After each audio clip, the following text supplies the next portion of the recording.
South Africa has finally taken a decision on the operations of Bain and Company in the country.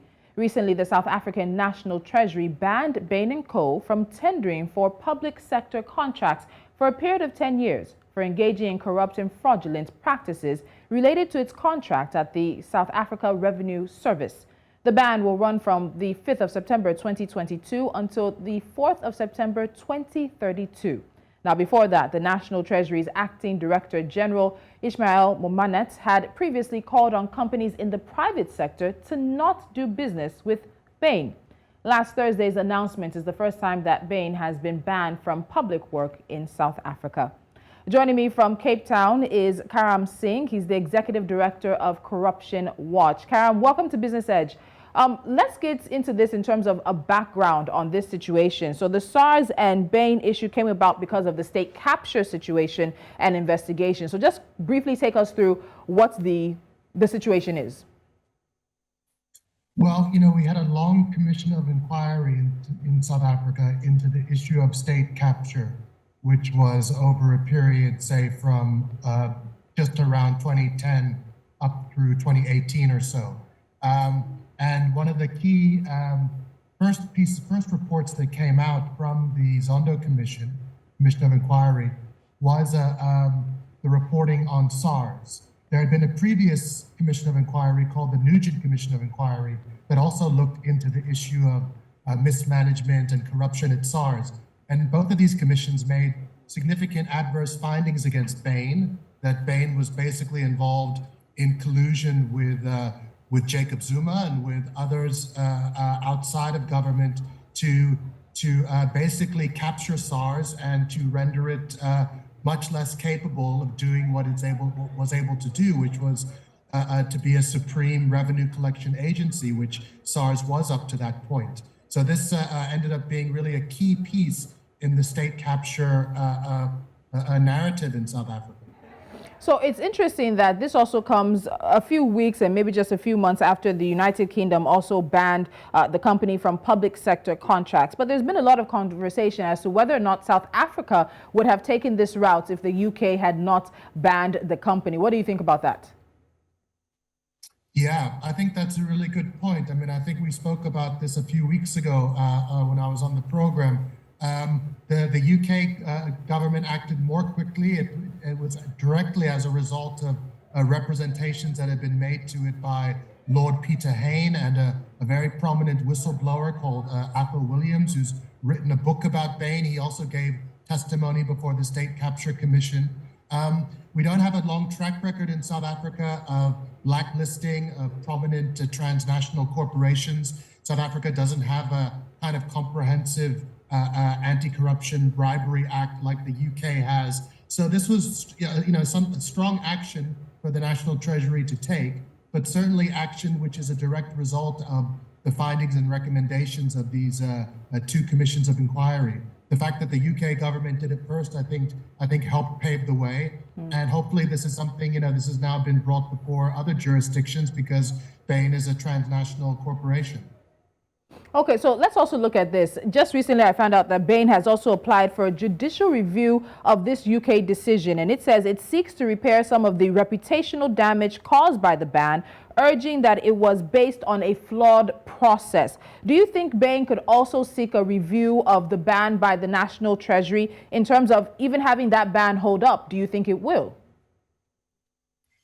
Yeah, absolutely. I think, the South African, we have a rule of law system in South Africa.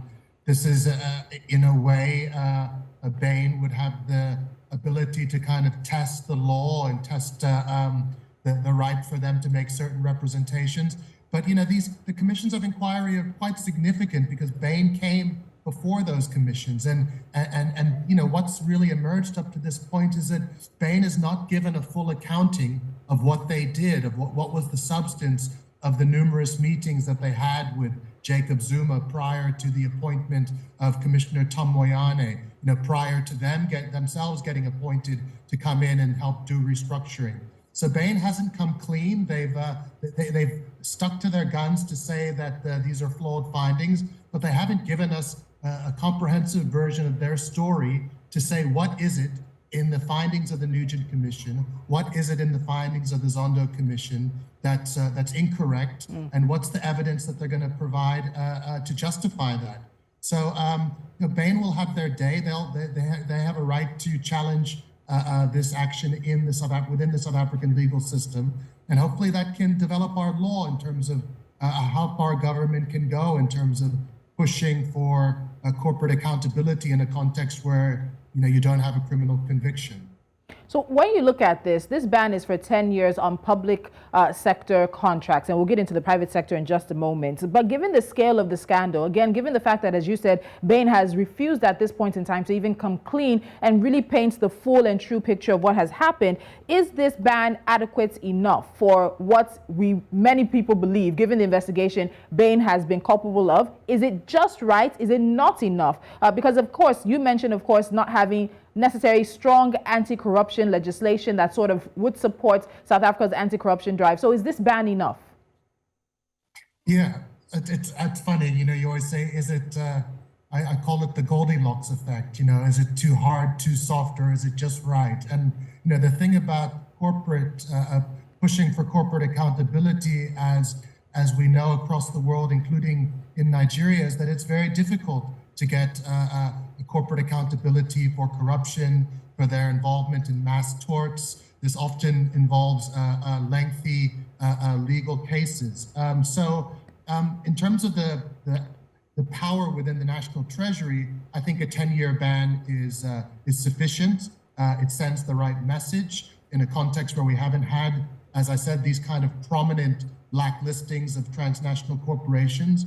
Whether Bain still have a criminal case to answer is something for the National Prosecuting Authority to determine. They have a different mandate than National Treasury. They've already indicted McKinsey in related cases to the Transnet study, which came out of the Zondo Commission.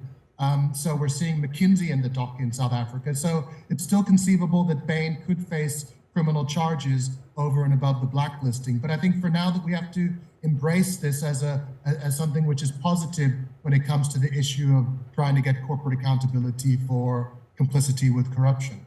So when we talk about this corporate accountability, let's also look now at the private sector. So the National Treasury has asked the private sector to stop doing business with Bain and Co. But you have a company like Sasol, which is one of the largest in South Africa, the chemical and energies giant, saying they are open to reviewing their relationship with the company. They haven't ditched them. They haven't necessarily imposed any penalties or anything. Should we be seeing more private firms following the National Treasury's footsteps at this point? What kind of relationship could even the private sector have going with Bain going forward?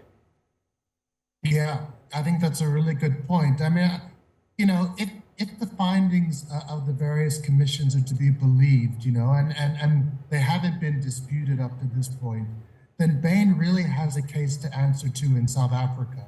So it would be unfortunate for leading corporates, corporates that have their origins in receipt of public money and kind of grow out of public-private partnerships that have emerged, to not take seriously the findings of the commissions of inquiry when it comes to these corporate actors. So they should take their lead from National Treasury. So we should be asking more of Sasol, I think, in this moment.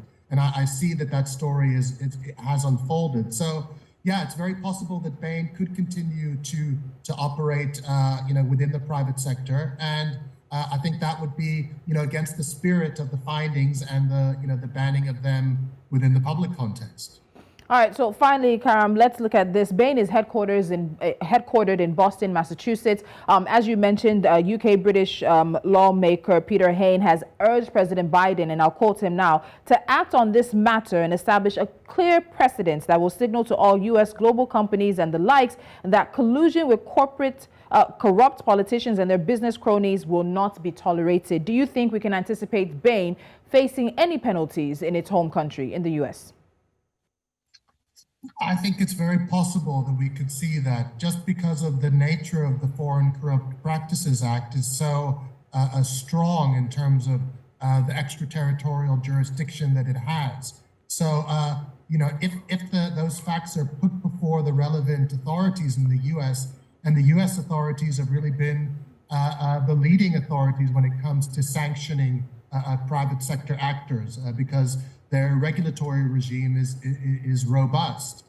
So it's absolutely conceivable that we could see further action against Bain in the US, and that would then obviously have a ripple effect in terms of their international operations, including their operations, across jurisdictions in Europe, Africa, and Asia.